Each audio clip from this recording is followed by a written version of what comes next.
ছোট পর্দার পরিচিত মুখ তাসনুভা তিশা বর্তমানে নাটক ও ওটিটি প্ল্যাটফর্মে নিজের অভিনয় দক্ষতার ছাপ রাখছেন। তবে শৈশব ও কৈশোরের তার স্বপ্ন ছিল না অভিনেত্রী হওয়ার। তিনি বরং সংবাদ উপস্থাপিকা বা আরজে হওয়ার স্বপ্ন দেখতেন। সম্প্রতি এক সাক্ষাৎকারে তিনি নিজের ক্যারিয়ারের শুরু এবং সংগ্রামের দিনগুলো নিয়ে কথা বলেন। চলচ্চিত্রে নিয়মিত কাজ করা প্রসঙ্গে তিশা জানান, তিনি এখনো বড় পর্দায় নিয়মিত কাজ করেননি।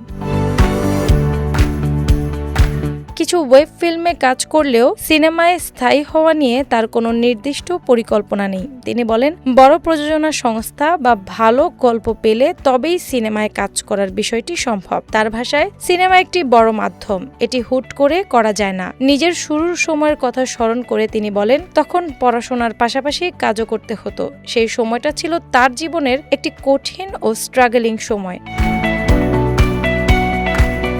মডেলিং দিয়ে মিডিয়ায় যাত্রা শুরু করলেও শুরুতে তিনি সেখানে স্থায়ী হতে পারেননি। 2013 সালের দিকে ম্যাগাজিন ও শাড়ির ফটোশুট দিয়ে তার মিডিয়া যাত্রা শুরু হয়। এ কাজে তাকে উৎসাহিত করেছিলেন প্রবাসে থাকা তার এক বান্ধবী। তিনি বলেন, প্রথমে ক্যামেরার সামনে দাঁড়ানো তার জন্য খুবই নার্ভাসের বিষয় ছিল। তিশা আরও জানান, আড়ং-এর বিলবোর্ডে দেখে একসময় তার ইচ্ছে হতো তিনিও মডেল হবেন।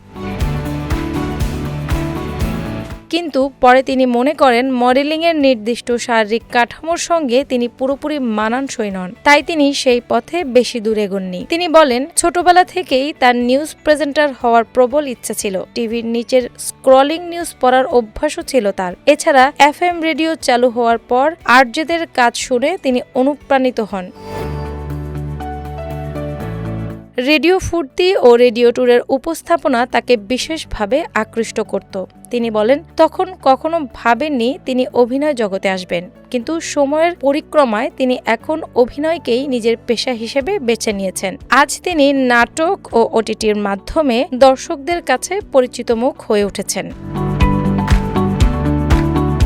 ডেস্ক রিপোর্ট, বাংলা বাজার পত্রিকা।